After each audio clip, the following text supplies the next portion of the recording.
السلام عليكم ورحمة الله وبركاته، والصلاة والسلام على خير الأنام سيدنا محمد عليه أفضل الصلاة والسلام. ازيكم عاملين ايه؟ ان شاء الله النهاردة هنعمل مع بعض بوريك الأفران. تقدروا تحشوه الحشوة اللي تعجبكم، وان شاء الله الوصفة تعجبكم. انا حطيت كوباية مية دافية، دي كوباية سمنة على زيت. حابة تحطيها زيت بس ماشي، حابة تحطيها سمنة بس ماشي براحتك، بس انا حطيت تلتين الكوباية سمنة والتلت زيت ذرة. معلقة خميرة، وهحط معلقتين سكر،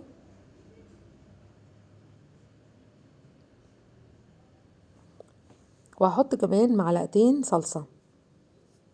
طبعا الصلصة صلصة جاهزة، مش صلصة اللي بنعملها احنا في البيت، صلصة جاهزة. هقلب بقى كل المكونات دي مع بعض، وراعوا ان انتوا تحطوا الصلصة مع المواد السايلة عشان تقدر تختلط كويس، لان لو حطيناها على الدقيق مش هتختلط وهتكتل في الدقيق. دول بقى نص كيلو دقيق، ممكن تحتاجي معلقتين، ممكن ما تحتاجيش. دول نص كيلو دقيق، حطيت عليهم رشة ملح بسيطة، وهبتدي بقى اعجن بيها اهو. هبتدي بقى اقلب الاول كده بالسباتيولا، وبعد كده لما احس ان الدقيق يعني خلاص بيتوه كده، هبتدي بقى انا اشتغل بالايه بايدي، اعجن بايدي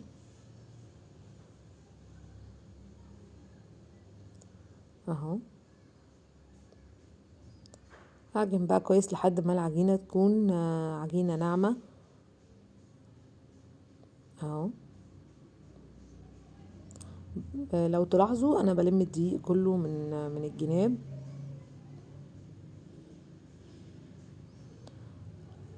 لحد ما ملاقيش خالص فيه دقيق موجود، واعجن كويس اهو. والعجينة مش بتلزق ولا حاجة، بالشكل ده كده. هسيبها بقى تخمر وهغطيها. بعد ما خمرت، انا سبتها حوالي نص ساعة، خمرت بقت بالشكل ده. هبتدي بقى اقطعها. حابة بقى تقطعي منها، تاخدي منها وتفردي على رشة دقيق كده وتبتدي تشتغلي بيها. حابة لو انت حابة تقطعيها بقى كور صغيرة كده وتبتدي يعني تفردي، تبقى على قد يعني الواحدة، براحتك. انا هنا عملت لكم يعني بالطريقتين، ان انا افرد كده وبعدين اقطع بقطاعة وابتدي احشي عادي. وكمان ممكن بالطريقة التانية اللي هي ان انا اقطع بقى كور صغنونة كده وافردها زي الفطيرة واحشيها براحتكم اهو. دي بقى بتخليها كلها تبقى مقاس واحد، وطبعا سمك واحد وكله اهو بالشكل ده كده. تحشيها بقى بالجبنة، تحشيها جبنة وزيتون، تحشيها جبنة، لو حابة تحشيها جبنة مثلا شيدر ومعاها مثلا موتزاريلا. حابة تحشيها لحمة مفرومة برضو بتبقى حلوة قوي. حابة تحشيها خضار وجبن، فراخ معصجة. بس طبعا احنا بنجيبها من الأفران، بتبقى بالجبنة او بالجبنة والزيتون، وفي أفران بتعملها بالبسطرمة. بص ده الشكل التاني بقى، او الطريقة التانية، يعني ان انت تفرديها كده من غير دقيق ولا اي حاجة، وتقطعيها بقى كور صغيرة كده وتفردي زي ما انا فردت كده، وتحطي بقى الجبنة وتبتدي تشتغلي عليها كده من غير ما تفردي يعني عجينة كبيرة وتقطعي بقطعات وكده.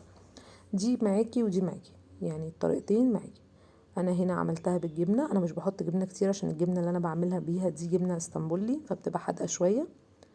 دي طريقة كمان للفها اهي.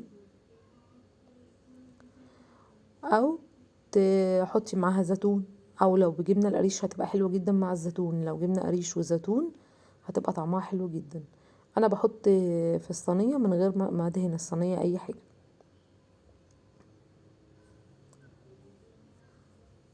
ادي واحده كمان هنحط بقى فيها آه، جبنه.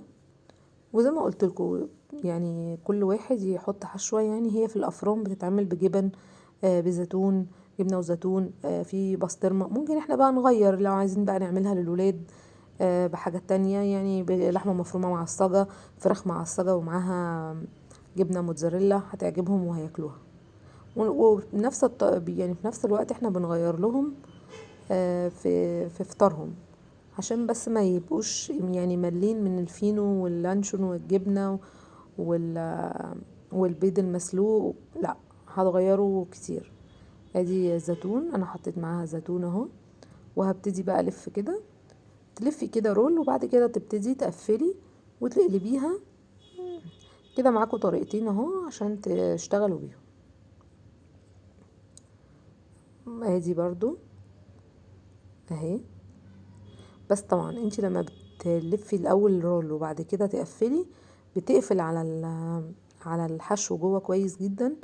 على فكرة كمان ممكن يعني تحشوها بحاجات حلوة. يعني الصلصة دي اصلا مش عاملة طعم، يعني مش مديها طعم قوي. فانتوا ممكن لو حابين تحشوها، وممكن تشيلوا الصلصة خالص من الوصفة وتحشوها بقى. يعني هتبقى برضو عجينة كويسة جدا لحشو النوتيلا او شوكولاتة خام، حتة قطعة كده صغيرة تحطوها. يعني ممكن بقى تفننوا فيها براحتكم زي ما يعجبكم. اهو قفلنا اهو كده. هنقفل بقى كده بالشكل ده، وبعد بقى ما رصناهم هنغطيها ونسيبها تخمر شوية. وهنجهز لها بقى ايه الدهان. ممكن تدهنيها بلبن بس، او تحطي لها صفار بيضة معاها شوية لبن ورشة نسكافيه بلاك. ممكن الاول تدوبي النسكافيه في اللبن، وبعد كده تحطيه على الصفار وتدهني بيه، وترشي بقى سمسم او حبة البركة زي ما تحبي. انا غطيتها كده زي ما انتوا شايفين، وغطيتها بحتة كمان فوطة عشان تبقى نضيفة كده. بقى انا خلاص حطيتها في الفرن، دهنتها وحطيتها في الفرن، وطلعت بالشكل ده. اولا ما بتاخدش وقت كتير في الفرن، يعني هي بالكتير قوي من 10 دقايق لربع ساعة بتكون استوت، ما بتحتاجش وقت كتير. دي بحبة البركة والتانية بسمسم. ان شاء الله تعجبكم، جربوها وقولي رأيكم. والسلام عليكم ورحمة الله وبركاته.